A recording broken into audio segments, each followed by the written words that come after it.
Good morning, class. By the way, I am teacher Maria Luz and I am your teacher for today. How are you today? That's good to hear that all of you are okay. Are you ready to listen with me, class? But before that, what will you do if someone are talking in front of you? Anyone? Yes, Jordan. Very good. You need to zip your mouth, stop talking, and listen carefully because later on I will ask you one by one. Is that clear? Very good. So this morning we will discuss verb. But before that, I have two objectives here. First is to know what verb is. So we will define the verb, and the second one is identify the verb in the sentences. So after the discussion, you will define or you will identify the verb in every sentences that I will given to you. Are you ready to find it, class? So before we proceed to our discussion, we will describe first what on the picture. So I have prepared 5 pictures here. All you have to do is to describe and tell me what on the pictures. So what do you think on the picture number 1? Anyone? Yes, the boy is crying. On the picture number 2, very good. They are playing. Picture number 3, the baby is happy. How about to the picture number 4? Yes, they are watching TV. And the last, how about to the picture number 5? Yes, the baby girl is reading.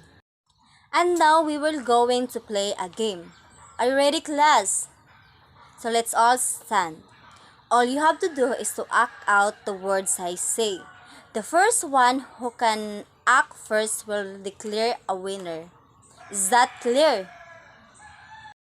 Shall begin. So the first word is jumping. Yes, Jordan, act first. So the second word is reading. Yes, very good. Sheila act first. So Jordan and Sheila got 1 point. So the third one is crying. Yes, very good. Jordan again. So the fourth word is jogging. Yes, so Mario got 1 point. So the last word will be sleeping. Yes, so we have a winner. So our winner for this game is Jordan. So let's give him a round of applause. So you may now take your seats. So now, class, what do you observe to the game that we played earlier? Yes, Jordan. Yes, you are correct, Jordan. Those words are mostly action words. Did you know that all of those words that you act out are example or are called verb? Yes. Sleeping, dancing, crying, watching, what else? Happy, reading, what else? Jumping, jogging, are those words are example of verbs rather. So let's define what verb is. So are you ready to listen or are you ready to find out what is verb, class? So listen carefully. So what is verb? So verb is a part of speech that usually describe an action. So how many parts of speech, class? Yes, there are 8 parts of speech and verb is one of those parts. So it says that verb is describe an action word. So in other words, verbs are the action words in a sentence that describe what the subject's doing. So verb tells us what the noun or the subject doing in the sentence, and mostly it takes an action words. Along with nouns, verbs are the main part of a sentence or phrase telling a story about what is taking place. In fact, without a verb, full thoughts can't be properly conveyed, and even the simplest sentence such as Maria sings have one. So without the verb, the sentence means or become meaningless. So in the other hand, words is very important to the sentences because it describes what the noun or what the subject is doing.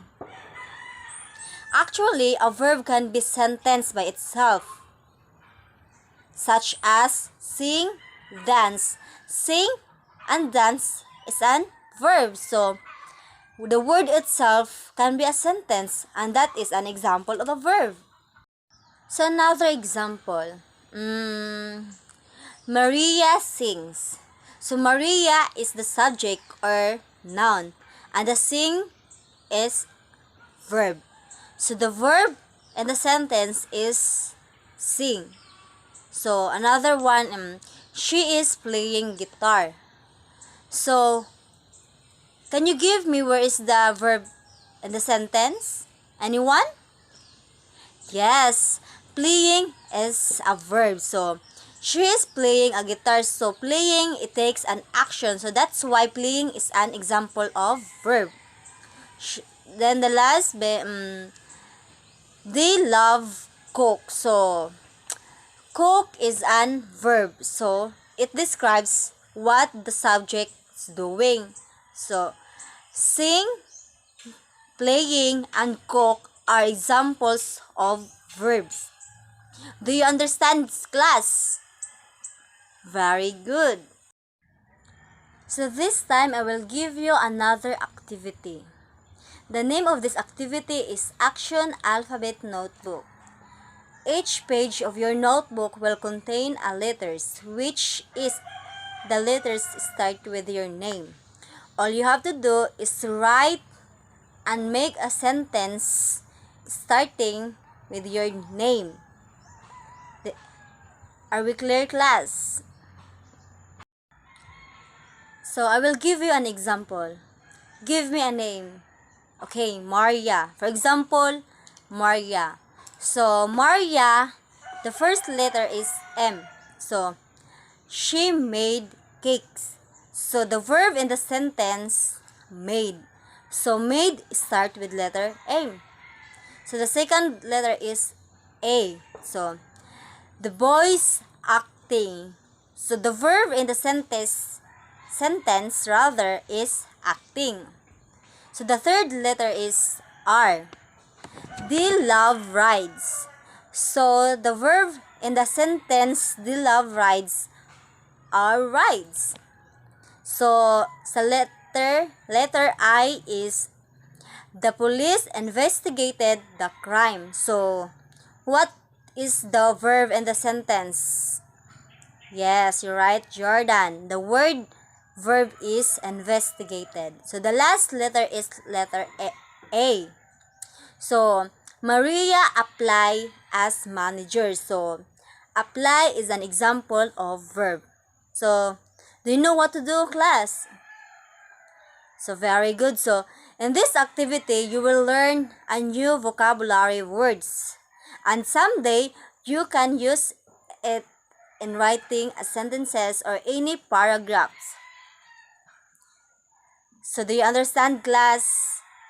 Very good. So you can pass it. You can pass your action alphabet notebook tomorrow. Okay?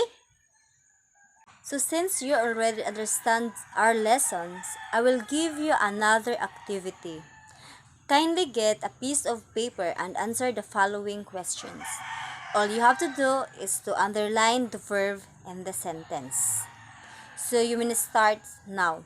I will give you only 2 minutes to answer. So the time is over. Kindly pass your paper in front. So please be seated. So class, do you really understand our lessons for today? Very good. So what verb is? Can you define me what is verb? Yes, Shella. Very good. Verb is describe an action words. So, can anyone of you can give me an example of a verb? Yes, Jordan.